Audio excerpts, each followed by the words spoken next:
En este vídeo vamos a ver por qué las recientes caídas de Bitcoin y del S&P 500 no tienen su origen en las decisiones del Banco de Japón, sino en un proceso bastante más profundo, la contracción de la liquidez global. También verás cómo se está comportando cada mercado, por qué algunos activos han resistido mejor que otros y qué están haciendo tanto el Banco de Japón como la Reserva Federal dentro de este entorno. Mirad, la mayor parte de las explicaciones que se han difundido en los medios sobre la caída del Bitcoin y del S&P 500 han señalado a Japón como el detonante. Se ha repetido que el Banco de Japón provocó el desplome con su anuncio de posibles subidas de tipos. Sin embargo, esta interpretación se queda en la superficie. Cuando analizamos los datos de liquidez, la cronología y el comportamiento típico de los mercados, descubrimos que el origen real del movimiento viene de otro lugar, Estados Unidos. Allí desde mediados de julio empezaron a drenarse fondos del sistema financiero de manera lenta pero constante. Esta retirada simultánea por parte del Tesoro estadounidense y la Reserva Federal ha reducido la liquidez disponible, y esa escasez es la que está golpeando con fuerza a los activos más sensibles.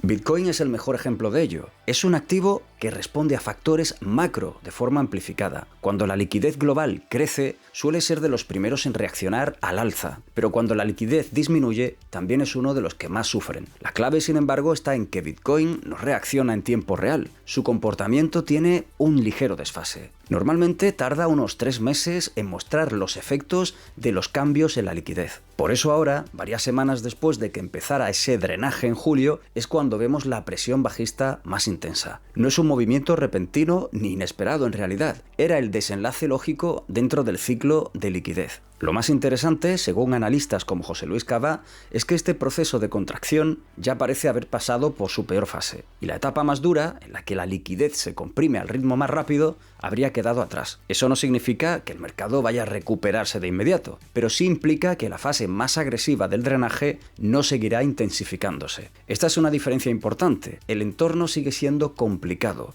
pero ya no está deteriorándose con la misma velocidad. Mientras tanto, los gráficos del S&P 500 cuentan una historia bien distinta. Este índice venía de una subida muy notable entre finales de noviembre y los últimos días del mes. En apenas unos días había repuntado alrededor de un 5%. Fue un movimiento sólido que mostró la fortaleza de los sectores líderes, especialmente la tecnología y los semiconductores. Esos sectores han actuado como colchón, absorbiendo parte del impacto que sí que castigó al Bitcoin. Cuando un índice está apoyado por compañías que continúan creciendo o que siguen recibiendo flujos de inversión, las caídas suelen ser más moderadas, y eso es exactamente lo que ha sucedido con el S&P 500. Sin embargo, incluso con esa ventaja, el índice no es inmune a la reducción de la liquidez. La subida reciente no ha sido suficiente para evitar una corrección. Aún así, su situación es muy distinta a la del mercado cripto. Mientras Bitcoin muestra una tendencia claramente bajista a corto plazo, el S&P 500 solo ha retrocedido un poquito dentro de un contexto general que sigue siendo alcista. La caída de Bitcoin, además, no se debe únicamente al tema de la liquidez. A eso se sumó otro elemento muy común en los mercados: una recogida de beneficios tras una subida muy fuerte. Cuando un activo sube con mucha rapidez y alcanza niveles donde muchos inversores habían decidido colocar sus objetivos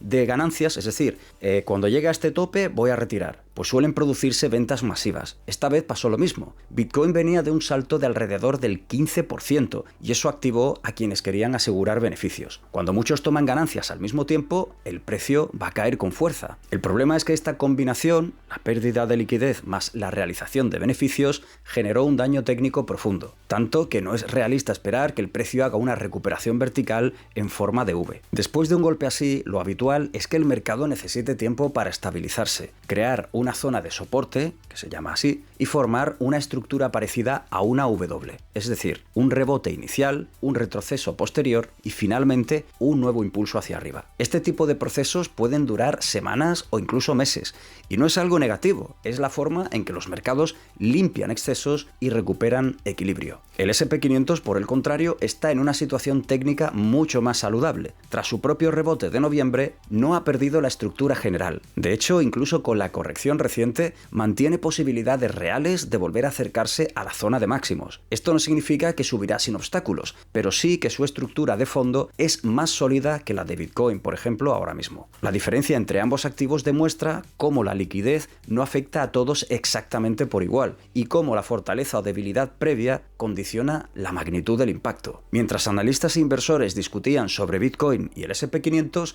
los metales preciosos seguían su propio camino. El oro y la plata continúan en una tendencia alcista, y lo hacen por una razón en apariencia poco relacionada con la liquidez: problemas reales de suministro físico. Normalmente, cuando se habla de metales preciosos, muchos piensan en factores macro, en inflación, en tipo de interés o en refugio de valor. Pero esta vez el motor principal está siendo la oferta. Por ejemplo, China se ha visto obligada hace unos meses a enviar plata al mercado de Londres porque allí faltaba material físico. Cuando un mercado tiene escasez real, el precio suele subir de manera consistente, incluso en épocas de debilidad en otros activos financieros. Este comportamiento de los metales muestra algo interesante. Mientras la liquidez global aprieta a las acciones y criptomonedas, los problemas logísticos y de suministro sostienen al oro y a la plata. No es la primera vez que pasa, pero sorprende porque rompe la correlación habitual.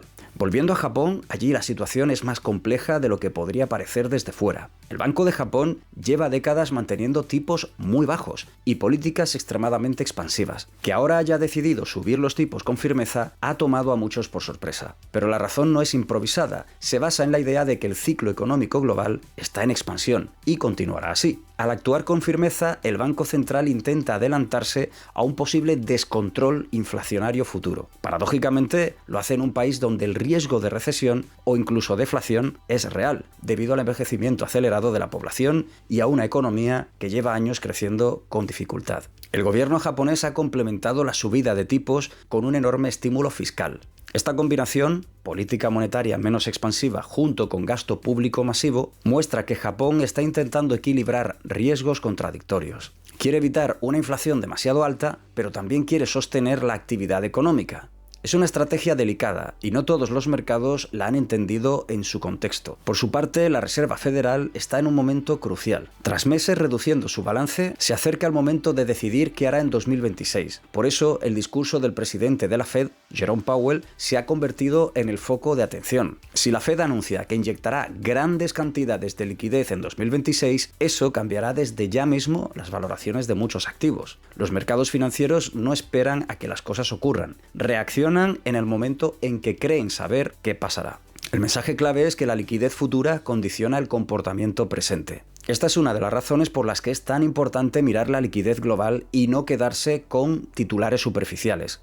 Los mercados no reaccionan solo a decisiones aisladas, sino al flujo total de dinero disponible. Cuando el Tesoro estadounidense aumenta emisiones de deuda, cuando la Fed reduce su balance, cuando Japón cambia de política o cuando China altera sus reservas, todos esos movimientos afectan a la liquidez global. Y aunque cada país actúe por motivos internos, el efecto combinado se refleja en los precios de activos que no entienden de fronteras, como Bitcoin o los índices globales. Pero volviendo al panorama actual, la secuencia que hemos visto, primero la contracción, luego la reacción de los mercados, es coherente con lo que suele ocurrir cuando los bancos centrales se mueven en direcciones diferentes. La coordinación mundial que existía durante las épocas de estímulos masivos ha desaparecido. Ahora cada país va por su cuenta y eso genera tensiones en los mercados. La subida de tipos en Japón refleja su visión optimista sobre el ciclo global. La reducción de liquidez en Estados Unidos refleja un intento de contener la inflación sin dañar en exceso la actividad. Y las dificultades de suministro en los metales reflejan problemas logísticos particulares. El mercado de las criptomonedas, más volátil y dependiente de los flujos, actúa como termómetro amplificado de todo este entorno. La pregunta clave es ¿qué podemos esperar en las próximas semanas? Según diferentes analistas, para Bitcoin lo más probable es que continúe en proceso de estabilización. No parece preparado para un giro brusco al alza, necesita consolidar un suelo sólido y ese tipo de estructuras no se construyen de un día para otro. La tendencia inmediata sigue más o menos bajista y la recuperación en forma de V es poco probable. Pero eso no significa que esté condenado, simplemente está en una fase natural dentro de su ciclo de liquidez. El S&P 500, en cambio, sí podría intentar volver a niveles cercanos a los máximos recientes. Su estructura alcista de fondo sigue vigente y los sectores líderes continúan mostrando fuerza. Eso no elimina la posibilidad de correcciones intermedias, pero sí indica que el índice mantiene su tendencia principal. En cuanto a los metales preciosos, mientras persistan los problemas de suministro, lo más razonable es que mantengan su trayectoria alcista. La escasez física no se resuelve de manera inmediata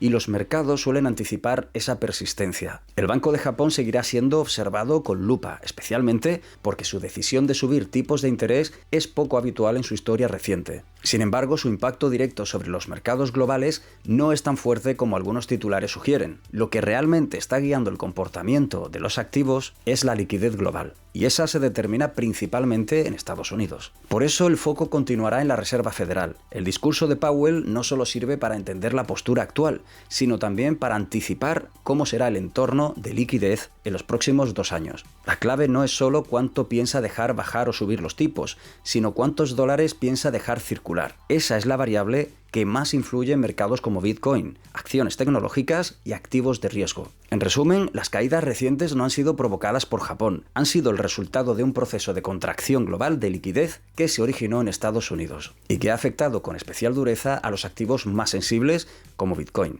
El S&P 500 ha resistido mejor gracias al impulso de sectores fuertes y los metales preciosos siguen subiendo por motivos independientes relacionados con su oferta física. La Fed, por su parte, se prepara para determinar cuánta liquidez habrá en el mercado en 2026, una decisión que los mercados ya están esperando con atención. Pues estas han sido más o menos las noticias más interesantes de los últimos 2 días en relación con activos como Bitcoin, S&P 500 y metales preciosos, y quería compartirlas con vosotros. Recordad que solo es información, conocimiento compartido y que en ningún caso es una recomendación de inversión. Tú decides lo que haces con tu dinero, invierte con sentido común.